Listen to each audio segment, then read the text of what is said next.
తాకట్లో ఉన్న మీ బంగారాన్ని విడిపించి ఆ రోజు ఆన్లైన్ రేటుకి కొంటాం. Sharma gold company. బిడ్డ పుట్టిన గంట లోపల తల్లి పాలు ఇస్తే అదే తిరిగి అవసరం.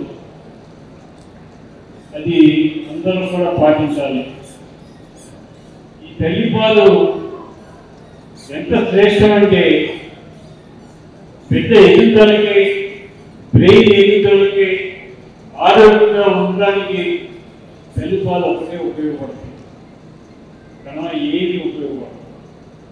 అది మీరు గ్రహించి తల్లులు బిడ్డలకి పాలు సంస్కృతి అలవాటు చేసుకోవాలి.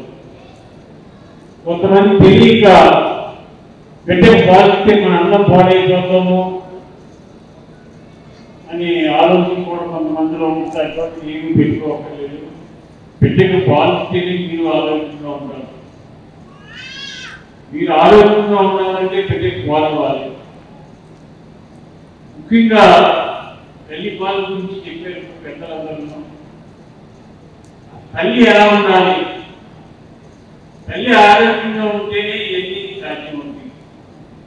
తల్లి ఆరోగ్యంగా ఉండాలంటే ప్రెగ్నెన్సీ వచ్చిన కాడి నుంచి డెలివరీ అయ్యే వరకు మంచి ఫుడ్ తీసుకుని, మంచి ఆహారం తీసుకుని ఆరోగ్యవంతంగా ఉన్నట్లయితే తల్లి పాలు ఇవ్వడానికి అవకాశం పెరుగుతుంది.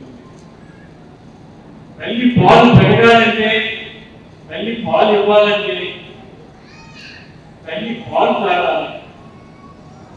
ప్రతి తల్లి ప్రెగ్నెన్సీ వచ్చిన తర్వాత మొదటి రోజు నుంచి కూడా 2 పూట్ల పొద్దుగా సాయంత్రం కూడా ఆవు పాలు కానీ, స్వచ్ఛమైన గేదె పాలు కానీ తాగినట్లయితే ఆ తల్లి ఆరోగ్యంగా ఉంటుంది. చాలా మంది పాలు తాగడం అది చాలా తప్పు. ప్రెగ్నెన్సీ వచ్చిన ప్రతి తల్లి కూడా పొద్దున ఒక పెద్ద గ్లాస్ పాలు, సాయంత్రం ఒక పెద్ద గ్లాస్ పాలు తాగాలి.